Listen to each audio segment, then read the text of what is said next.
Hey everyone, it's Seth Schachner from Strat Americas. Welcome to Breaking Down the Biz. This is going to be a regular episode we do every week earlier in the week that looks at high-level news topics, basically, and gives you a sense of what's on my mind. And I'm going to plan to have others as well, so it won't just be me.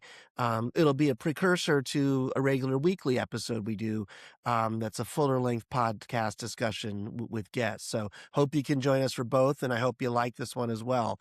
So on my mind this week, there's a couple of big things that have kind of come up over the weekend. But Live Nation, biggest promoter, biggest ticketer with Ticketmaster in the world, has been on trial, and there was a settlement recently between the feds and Live Nation. But there's actually still 33 states that are still suing Live Nation, and the suit is actually resuming today.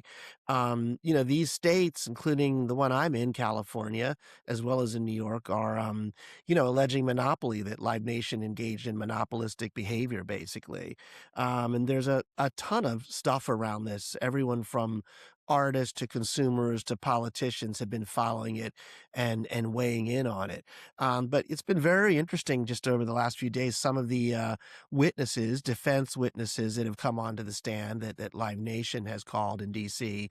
And actually the trial's in New York, but have actually been saying some pretty very, revelatory things. They've said that they tend to use Ticketmaster more than they use any of the other ticket services, because Ticketmaster has a better experience and it's faster and it's easier for them. And it's not a surprise to kind of people who are in the live or ticketing business, but it's not always something that you're seeing in all the heat and all the anger. And I think that issue, that they maybe provide an easier ticketing platform than others, is probably the reason some of the mid-sized venues haven't kind of switched away from Ticketmaster. And it actually might be just simply because of that, not because of any pressures or any of the behavior that's been alleged. But so that's been kind of interesting. But as the trial's gone on, there have been some pretty troubling signs. There's been some signs or evidence that's come out that there might have been certain employees at Live Nation that kind of steered some tickets to what's called the secondary market. So it goes way up in price, and it kind of goes into a market where, you're either buying tickets from scalpers or from some of the secondary markets, one of which Live Nation owns. But if that's the case, if, say some of those tickets were steered out to that market before fans could buy them, whether it's in a pre-sale or whatever the sale is, that's pretty bad stuff on for Live Nation. So I'm sure they'll try and counter that. So Live Nation's got a CEO, Michael Rapino. He's, I think, been everything from meetings in the White House with the president to being grilled, publicly on this. And, he's still arguing that, Live Nation is kind of the glue for a very complicated live music ecosystem. And it doesn't make sense to pull them apart. But, at the same time, there are staffers on the team that have been kind of caught, and the evidence has come out with them talking just like monopolists would talk, actually. So there's definitely, it's not a totally clear picture on what could happen with the states.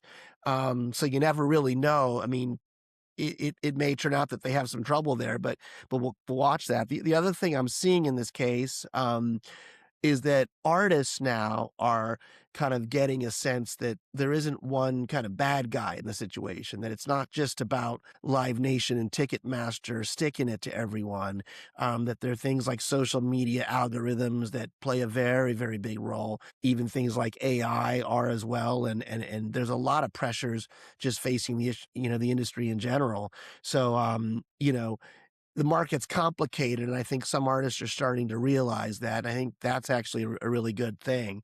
So it'll be really interesting to watch what happens, if this trial goes to jury and it resolves. And, in particular, there was a settlement made at the federal level between the DOJ and between Live Nation.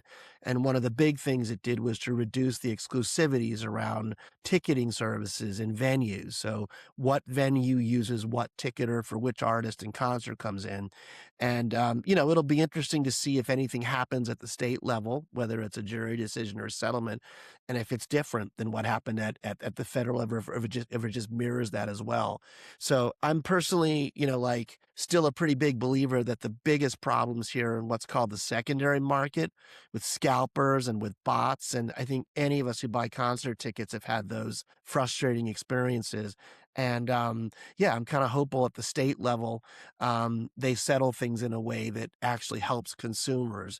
And that's probably the biggest rub. If they don't, I think the FTC is going to go after scalpers and probably work on that to a degree that hopefully maybe put some limits around pricing and makes for a better experience with consumers. So that we're going to keep watching that. Hopefully we'll have some more discussions on that soon. I think it could deserve basically an entire episode.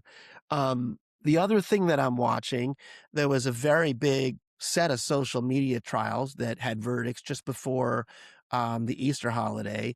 You probably heard about the big trial in LA, was certainly one in New Mexico as well.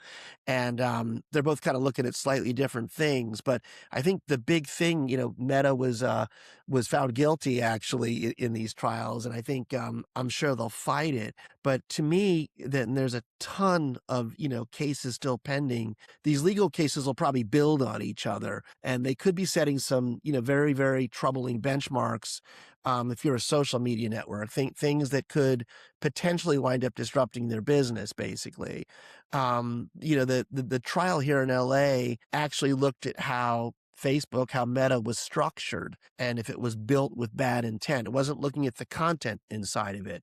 And so that's a pretty huge argument, and it was successful. So if, we have to watch how that develops. If the cases and the verdicts keep coming in consistent with what happened in LA and also in New Mexico, they might be used as a lever to really change things, to change what's called Section 230 and put more liability on these social networks. And if that happens, it could be a really, really huge thing. So we'll have to watch that as well. And last thing I'd mention, we're having the Olympics here in LA in a couple years, and there was just some tickets that were put on sale for it. So for those of you who are wanting to go to the Olympics, I think there's events I think I saw Oklahoma. I think might have been in Ohio as well. I can't remember, in the Midwest.